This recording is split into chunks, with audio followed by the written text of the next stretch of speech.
कानी बहू। किशोरी लाल जी के बेटे राघव की शादी की बात जगह जगह चल रही थी, लेकिन किशोरी लाल जी को कोई लड़की पसंद ही नहीं आती थी। और उसकी एक ही वजह थी, किशोरी लाल जी का लालची होना। उनको लड़की वालों से मोटा दहेज चाहिए था और इसी चक्कर में एक दिन वो एक बहुत पैसे वाले के घर अपने बेटे का रिश्ता लेकर पहुंचे।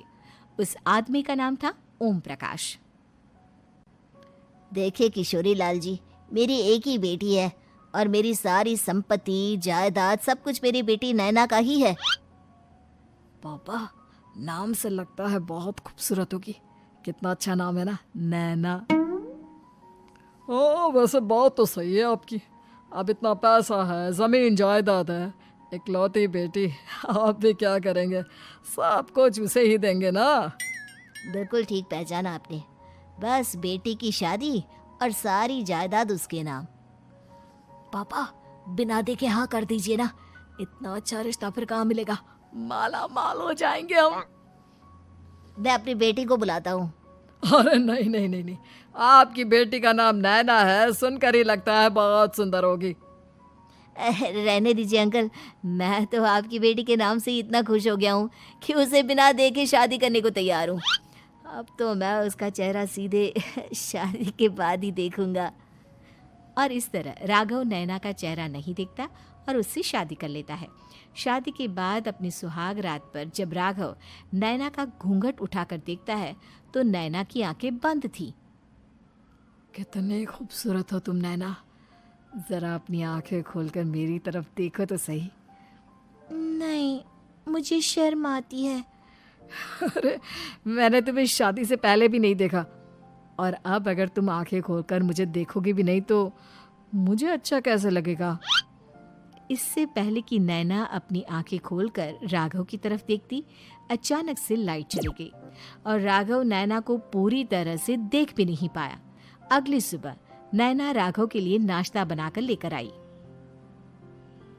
अरे ये क्या, आधा पराठा सीका हुआ है और आधा बिल्कुल कच्चा। ये तुमने क्या किया नैना? बहू, तुमने क्या आधा पराठा तवे से नीचे लटका कर रखा था, जो आधा सिका है और आधा कच्चा? मुझे जितना दिखेगा उतना ही तो सीखूंगी ना पापा जी।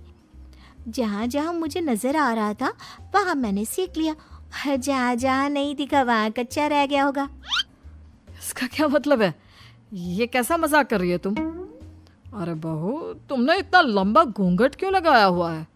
देखो, हमारे घर में बहुओं को बेटी की तरह रखा जाता है, और फिर तुम तो इतना सारा माल लेकर आई हो। देखो, ये घूंघट डालकर रखने की कोई ज़रूरत नहीं है। हाँ नैना, पापा जी ठीक कह रहे हैं, तुम तो आराम से रहो, अपना ही घर समझो। नैना अचानक से अपना घूंघट उठा लेती है। अरे ये क्या पापा, नैना की तो एक आंख फूटी हुई है। नाम से नैना, लेकिन ये तो कानी बहू निकली।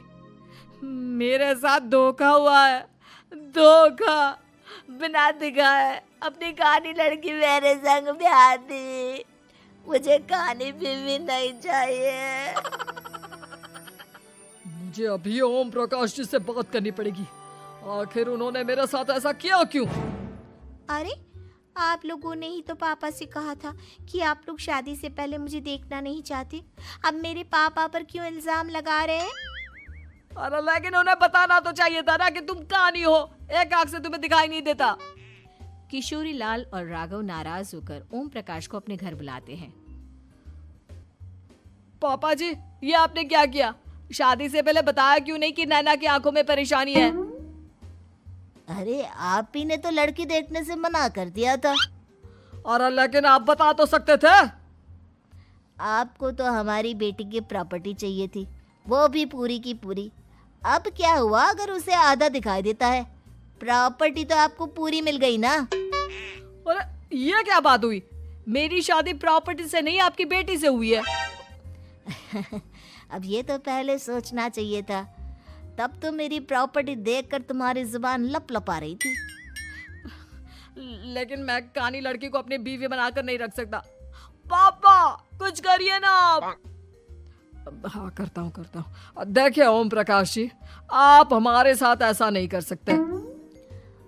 और तुम देखो, अगर तुमने मेरी बेटी से शादी तोड़ी ना, तो जो भी प्रॉपर्टी मैंने तुम्हें दी है वो तो पूरी की पूरी वापस ले ही लूँगा, और आधी प्रॉपर्टी तुम्हारी भी लूँगा। अरे मेरी आधी प्रॉपर्टी भला क्यों लेंगे आप? इसलिए क्योंकि मेरी बेटी को आधा नजर आता है और उसकी नज़र अभी तक तुम्हारी आधी जायदाद पर ही पड़ी है। अब तुम उसे घर से निकालोगे तो कुछ तो लेकर जाएगी ना। और अगर हम आपकी बेटी को अपने घर की बहू बना कर रखे तो? तो तुम्हारी पूरी प्रॉपर्टी तुम्हारी ही रहेगी, और जो मैंने तुम्हें दिया है ना, उसमें से बस मैं आधा लेकर जाऊंगा। अरे लेकिन अब आप अपनी दी हुई प्रॉपर्टी में से आधी वापस क्यों लेकर जाएंगे? अगर मैं आपकी बेटी को अपनी पत्नी बनाकर रखने को तैयार हूं तो? इसलिए ताकि भविष्य में अगर तुम मेरी बेटी को धोखा दो तो उसके पास कुछ तो रहे जो पति का हो। वैसे मेरे पास तो बहुत कुछ है, लेकिन अपने पति की कोई निशानी तो उसके पास होनी चाहिए ना। अब अगर तुमने मेरी बेटी को कानी कहा तो तुम्हें प्रॉपर्टी भी कानी ही मिलेगी, पूरी नहीं। जमाए राजा। किशोरी लाल और राघव समझ चुके थे कि वो बुरी तरह फंस चुके हैं और अब उनके पास वहां से निकलने का कोई चारा नहीं है। अब समझ में आया ना, लालच बुरी बला होती है। एक तो तुम्हें प्रॉपर्टी मिली, ऊपर से बीवी मिली, उसमें तुम्हें नखरे भी दिखाने हैं। आए बड़े, चुपचाप बैठो दोनों। कुछ दिनों के बाद नैना राघव की कार लेकर बाजार घूमने निकलती है और जब कार लेकर वापस आती है, ये क्या? एक तरफ से मेरी गाड़ी पूरी खराब हो चुकी है। लगता है तुमने मेरी गाड़ी को किसी दूसरी गाड़ी के साथ एक्सीडेंट किया है। अरे अरे कितना बड़ा नुकसान कर दिया तुमने बहू। वो क्या है ना पापा जी, मुझे एक आंख से दिखाई नहीं दे रहा था, सामने से गाड़ी आ रही थी। मुझे तो सिर्फ आधा ही दिखाई दिया और वो गाड़ी मेरी कार से रगड़ते हुए निकल गई। अब मैं क्या करूं बताओ? आप इसे ठीक कराने के पैसे कौन देगा? तुम्हारे पापा? तुमने मुझसे इस तरह से बात की? अभी रुको। नैना राघव की शिकायत ओम प्रकाश को कर देती है। देखो राघव, अब जो मेरी आधी प्रॉपर्टी तुम्हारे पास थी ना, उसमें से आधी और मैं लेकर जाऊंगा, क्योंकि तुमने मेरी बेटी को डांटा। अरे नहीं नहीं पापा जी, गलती हो गई, माफ कर दो। गलती की तो कोई गुंजाइश ही नहीं। अगली बार मेरी बेटी को डांटा तो बची हुई आधी में से आधी और ले जाऊंगा। लालच के चक्कर में हम दोनों ने बहुत बड़ी गलती कर दी बेटा। एक तो तुम्हें कानी बहू मिली और ऊपर से जो माल मिला वो भी काना।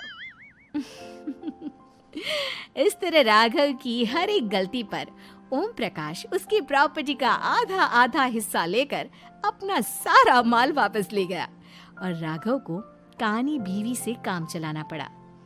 भाई लालच वाकई में बुरी बला है।